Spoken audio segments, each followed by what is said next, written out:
Alfons Mucha Avstriya imperiyasının Ivantsice əyalətində məmur ailəsində anadan olmuşdu.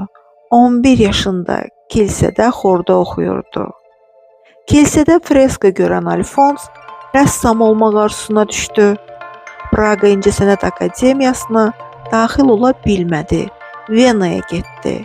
Burada teatr dekorçusunun yardımcısı kimi çalışdı. Sonra Alfons München İncəsənət Akademiyasına daxil oldu. Təhsilini bitirdikdən sonra Parisə getdi.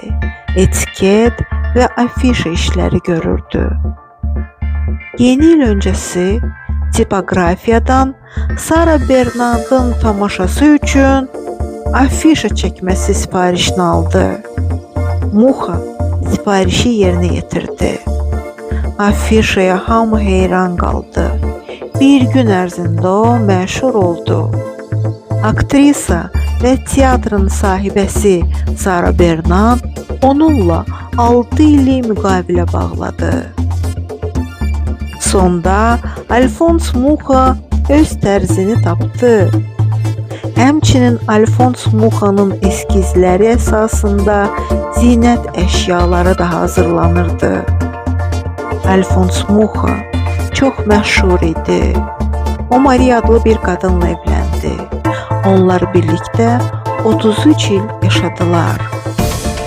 Alfons Mucha kurabiyə, şampan, uşaq qidası kimi ərzaqların etiketlərini də yaradırdı. Lakin onun bir arzusu vardı. 6-nın 8-ə iri tablolar yaratmaq və tablolarda Slavyan xalqlarının nağıl və əfsanələrini əks etdirmək.